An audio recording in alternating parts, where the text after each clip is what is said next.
तो देखिए कल हमने एक्सीलरेशन के न्यूमेरिकल सॉल्व किए थे, ठीक है। आज हमारा टॉपिक है बेटाओ ग्राफिकल रिप्रेजेंटेशन ऑफ मोशन, यानी कि हमें मोशन को क्या करना है बेटाओ, ग्राफिकली रिप्रेजेंट करना है। तो इसमें सबसे पहले हम पढ़ेंगे बेटाओ वेलोसिटी टाइम ग्राफ के बारे में। किस चीज के बारे में? वेलोसिटी टाइम ग्राफ, यानी कि वेलोसिटी और टाइम के बीच में हमें क्या ड्रॉ होगा बेटाओ, ग्राफ ड्रॉ होगा। क्या ड्रॉ होगा? ग्राफ। अब इसमें एक चीज ध्यान रखिए, वेलोसिटी और टाइम का ग्राफ बनाने के लिए हम सबसे पहले ये देखते हैं कि कोई भी ऑब्जेक्ट, एनी ऑब्जेक्ट, कोई बेटा कार, स्कूटर, बस, कोई भी ऑब्जेक्ट हम ले सकते हैं। तो कोई भी ऑब्जेक्ट बेटा, एनी ऑब्जेक्ट ट्रेवल कर रहा हो या फिर मूव कर रहा हो, कौन सी वेलोसिटी के साथ बेटा हो? यूनिफॉर्म वेलोसिटी से। कोई भी ऑब्जेक्ट है वो मूव कर रहा हो, किस चीज के साथ बेटा हो? यूनिफॉर्म वेलोसिटी के साथ। अब एक चीज देखिए, यूनिफॉर्म वेलोसिटी क्या होती है बेटा? आपको मैं पहले भी स्टडी करा चुका हूं एक्सीलरेशन में, ठीक है, और यूनिफॉर्म नॉन यूनिफॉर्म मोशन में। यूनिफॉर्म वेलोसिटी का मतलब होता है बेटा जिसमें टाइम इंटरवल्स में वेलोसिटी चेंज नहीं होती हो, यानी कि कितना भी टाइम हो जाए वेलोसिटी कैसी रहती हो बेटा? सेम रहती हो, जिसमें वेलोसिटी बिल्कुल चेंज नहीं होती हो, उसको हम कौन सी वेलोसिटी कहते हैं बेटा? Uniform velocity. तो हम जो ग्राफ ड्रॉ करेंगे, जब एक ऑब्जेक्ट बेटा मूव कर रहा हो विद यूनिफॉर्म वेलोसिटी, कौन सी वेलोसिटी से? यूनिफॉर्म वेलोसिटी से। तो वेलोसिटी और टाइम के बीच में जो ग्राफ बनता है वो इस प्रकार है। देखिए इसका ग्राफ कैसे बनेगा,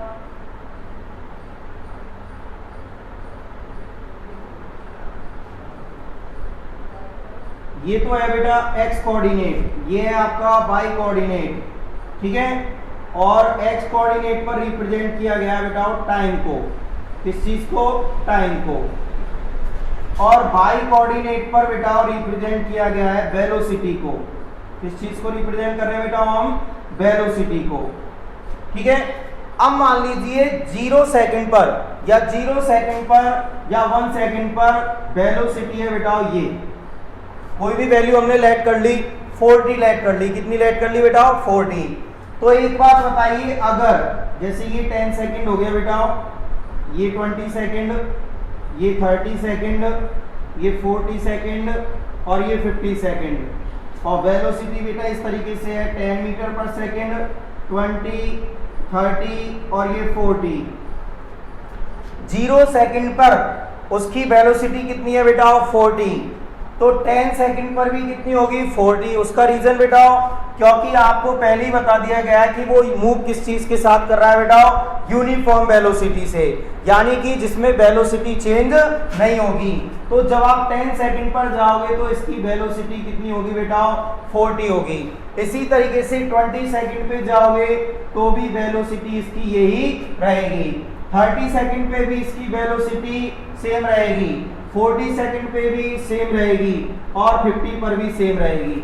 इसका रीजन केवल एक है कि वो कौन सी वेलोसिटी से मूव कर रहा है बेटा? यूनिफॉर्म वेलोसिटी से, जो हर टाइम इंटरवल में कैसी रहती है? सेम रहती है। या फिर कह सकते हो ये वेलोसिटी बिल्कुल भी चेंज नहीं होती। तो अगर इसका ग्राफ ड्रॉ किया जाए तो बेटा देखो क्या गेट हो रहा है, ये इसका क्या बन गया? ग्राफ। अब आप देख सकते हो यूनिफॉर्म वेलोसिटी के लिए वेलोसिटी और टाइम के बीच में जो ग्राफ हमें मिल रहा है वो बेटा एक स्ट्रेट लाइन है, और ये स्ट्रेट लाइन कौन के पैरेलल है बेटा? एक्स कोऑर्डिनेट के। कौन से कोऑर्डिनेट के? एक्स कोऑर्डिनेट के। तो हमें इस तरीके से बेटा ग्राफ गेट हो रहा है, इस तरीके से हमें क्या मिल रहा है बेटा?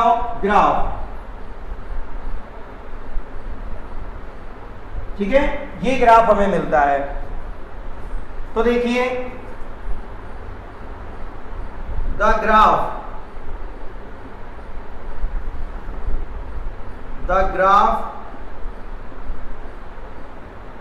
is occurred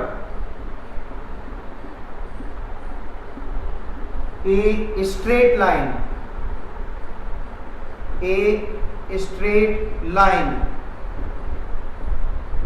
which is, अब स्ट्रेट लाइन को बेटा हम रिप्रेजेंट कर सकते हैं, देखो O A B C, straight line कौन सी बेटा? CB, parallel to parallel to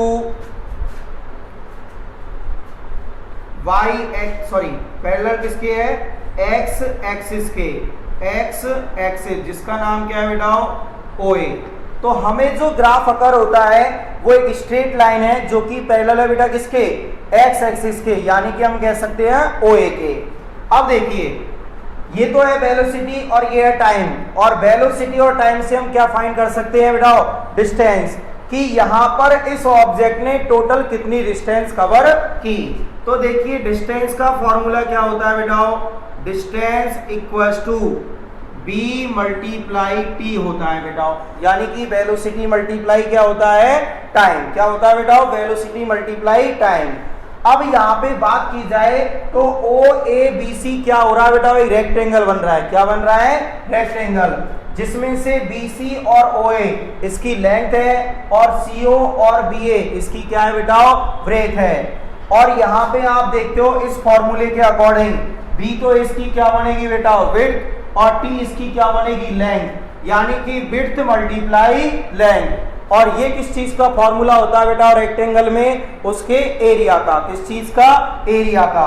इसका मतलब कि इस ग्राफ में जो डिस्टेंस ऑब्जेक्ट के द्वारा कवर की गई है वो डिस्टेंस कितनी आती है बेटा, इस रेक्टेंगल के एरिया के इक्वल आती है। इन दिस ग्राफ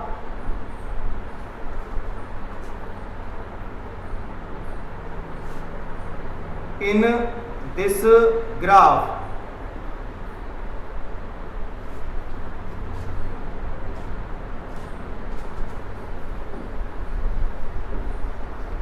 तो बेटा डिस्टेंस कितनी आई, b मल्टीप्लाई t, ठीक है। और हमें पता लगा कि इस ग्राफ में, in this graph, OACB is a rectangle. OACB क्या है बेटा, एक रेक्टेंगल है। डिस्टेंस इक्वल्स टू क्या आया था, b मल्टीप्लाई t, और b की जगह आप क्या लिख सकते हो बेटा, OC, और t की जगह क्या लिख सकते हो, OA। Here OC is breadth and OA is length of rectangle। OA क्या बेटा, length of rectangle। Thus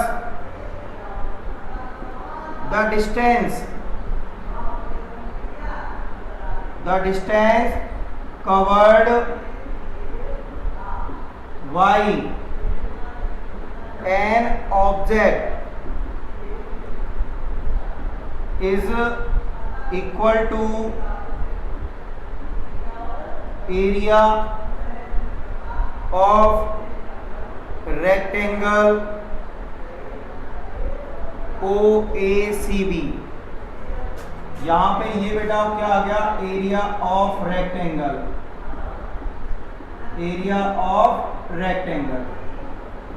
तो बेटा जब इस ग्राफ में हमने टोटल डिस्टेंस कवर की तो वो आई b multiply T, OC multiply OA, और OC यहाँ पर ब्रेथ है और OA क्या है, लेंथ।